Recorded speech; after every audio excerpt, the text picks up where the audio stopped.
दोस्तों नमस्कार। आशा करता हूं कि आप सभी अच्छे होंगे। एक आवेदन, इस वीडियो को लास्ट तक देखिएगा और अपनी प्रतिक्रिया जरूर दीजिएगा।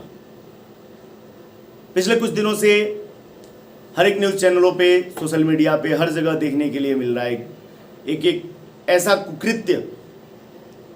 एक व्यक्ति किसी दूसरे निरीह व्यक्ति के ऊपर पेशाब कर देता है मध्य प्रदेश के अंदर। बहुत बहुत धन्यवाद वहाँ की राज्य सरकार का, वहाँ के प्रशासन का, शासन का, जो सूचना मिलते ही उस व्यक्ति के ऊपर नहीं सिर्फ एनएसए लगाया जाता है, जबकि उस व्यक्ति के घर को भी ध्वस्त किया जाता है। हम इस निर्णय का समर्थन करते हैं। राज्य सरकार को बहुत बहुत धन्यवाद, बहुत बहुत शुभकामनाएं। लेकिन मुख्य प्रश्न यह है कि आखिर एक व्यक्ति के अंदर कहां से इतनी साहस आ जाती है, कहां से इतनी हिम्मत आ जाती है कि वह किसी दूसरे व्यक्ति के ऊपर पेशाब कर देता है। आप शायद से इसका उत्तर समझ पा रहे होंगे कि वह कोई शुक्ला था या वह किसी विधायक के प्रतिनिधि का शायद प्रतिनिधि था, जैसा कि मुझे सूचना मिली है, या किसी बड़े परिवार से था। कुछ नहीं। मैं अपनी समझ से इस प्रश्न का उत्तर देता हूं। इस सृष्टि में कई प्रकार के पाप हैं, कई प्रकार के पाप हैं, जिसमें सबसे बड़ा पाप है दुर्बल होना। आप यदि गाय को मारते हैं तो गौ हत्या का पाप लगेगा, ब्राह्मण को मारते हैं तो ब्रह्म हत्या का पाप लगेगा। ऐसे अनेक पाप के बारे में बताए गए हैं हमारे शास्त्रों में। लेकिन इस सबसे बड़ा पाप यदि कोई है तो वह है दुर्बलता। और जब भी हम कहते हैं कि आप बलवान बनो, साहसी बनो, शक्ति अर्जित करो, तो हमारा गुप्त मंतव्य यही होता है कि आप दुर्बल मत बनो, आप पापी मत बनो। दुर्बल होना पाप है। हो सकता है कि आप हमारे इस मत से असहमत हो सकते हैं, आपको मेरी ये बातें अच्छी नहीं लग सकती हैं,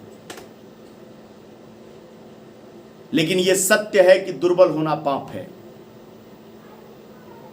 दुर्बलता के अंदर एक ऐसी शक्ति होती है जो आक्रांताओं को आकर्षित करती है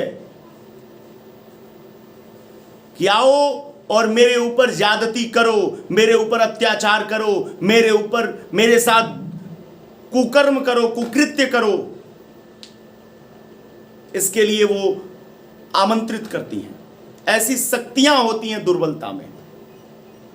इसलिए हर उस दरवाजे पे झांको, अपने जीवन के हर एक उस पहलू को देखो जहां से तुम्हारे पास दुर्बलता आ रही है,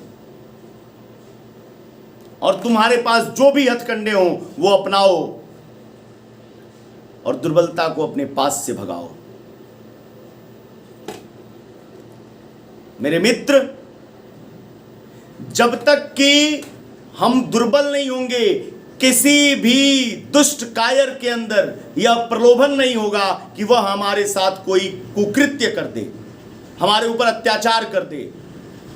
दुर्बलता इतना बड़ा पाप है कि एक एक करके सारे पाप हमारे अंदर, हमारे चरित्र में, हमारे मन में, हमारे जीवन में एक एक करके सारे पाप प्रविष्ट हो जाते हैं। हम ये भी कह सकते हैं कि दुर्बलता सारे पापों की जननी है, सारे पापों की जननी। आपने देखा होगा, वह व्यक्ति यदि अपने आप को दुर्बल नहीं मानता तो जरूर विरोध किया होता, प्रतिरोध किया होता। नहीं तो कहां से किसी के अंदर यह साहस आती है कि कोई व्यक्ति आकर के हमारे ऊपर पेशाब करके चला जाएगा। किसी एक व्यक्ति के ऊपर वो कहीं ना कहीं अपने आप को दुर्बल मानता है। और आज यह वीडियो मैं आज के दिन 7 जुलाई को यदि मैं रिकॉर्ड कर रहा हूं तो एक चीज और मैं आपको जोड़ना चाहूंगा। आज भारतीय क्रिकेट जगत के सबसे सफलतम कप्तानों में से एक महेंद्र सिंह धोनी का जन्मदिन है। मैं उन्हें ढेर सारी शुभकामनाएं देता हूं। और Mahendra Singh Dhoni the untold story में एक सीन है जहां पर बताया गया है, जो वो टेस्ट क्रिकेट में हार की स्टोरी सुना रहे थे, उसमें उन्होंने कहा था कि हम लोग मैच क्रिकेट ग्राउंड पे नहीं हारे, बास्केटबॉल के कोर्ट में हारे थे या टेनिस कोर्ट में हारे थे। जब उन लोगों ने युवराज सिंह को देखा, उनके सारे साथियों ने, तो उन लोगों ने मान लिया कि ये हमसे सुपीरियर है और हम इससे दुर्बल हैं, हम इससे कमजोर हैं, हम इसका पार नहीं पा सकते। जिसका नतीजा हुआ, युवराज सिंह ने धागा खोल करके मारा, एक लंबा स्कोर खड़ा किया और इन लोगों को पराजित का सामना करना पड़ा। हम वीर बनेंगे और महावीर की भांति रहेंगे। अदब इतनी की कदमों में पड़े हैं, अना इतनी की लंका खाक कर दे। सारे सामर्थ्य के बाद भी हम अपने से बड़ों का, हर एक व्यक्ति का सम्मान करेंगे, आदर करेंगे, लेकिन कमजोर नहीं बनेंगे, दुर्बल नहीं बनेंगे। कमजोरी को हटाओ मेरे मित्र, कमजोरी को हटाओ, दुर्बलता को हटाओ,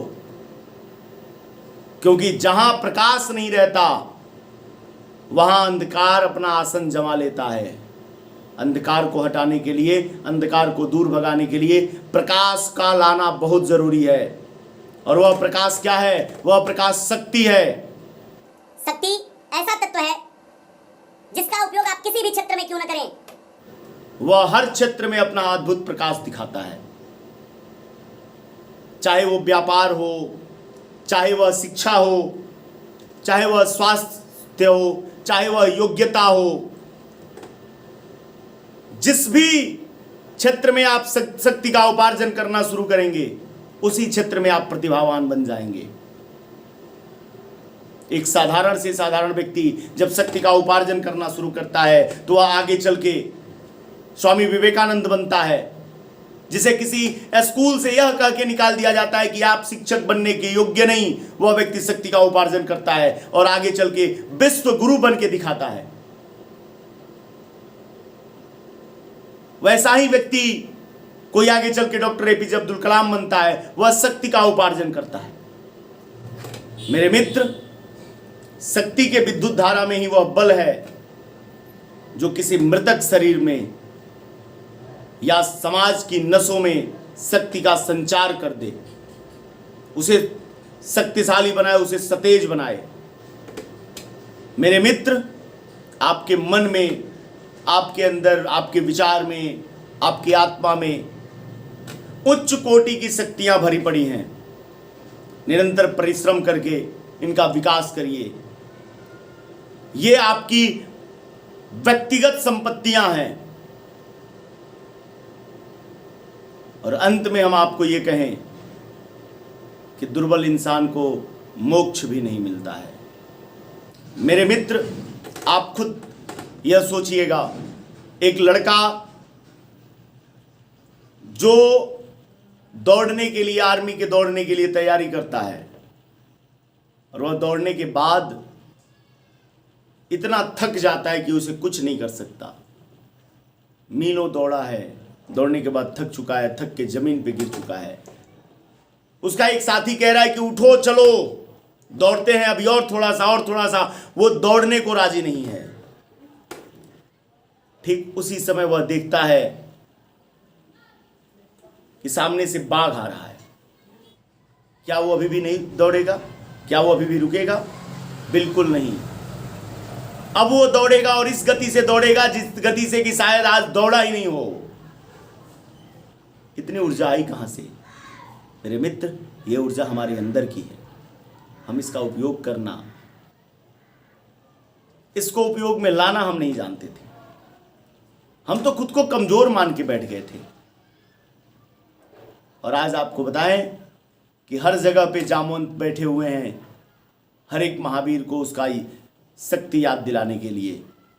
इसलिए शक्तिशाली बनिए, दुर्बलता को भगाइए। और सारी शक्तियों के बाद और दो शक्तियां हैं, अर्थ की शक्ति, संगठन की शक्ति। संगठित रहिए और ढेर सारा अर्थ कमाइए और शक्तिशाली बनिए। मेरी किसी बात से यदि आप आहत हुए हों तो मैं उसके लिए क्षमा प्रार्थी हूँ। मेरा इरादा कहीं से भी किसी के भी व्यक्ति विशेष की भावनाओं को ठेस पहुँचाना नहीं था। और यदि मेरी बात अच्छी लगी हो तो प्लीज़ कमेंट बॉक्स में आशीर्वाद जरूर दीजिएगा। बहुत बहुत धन्यवाद।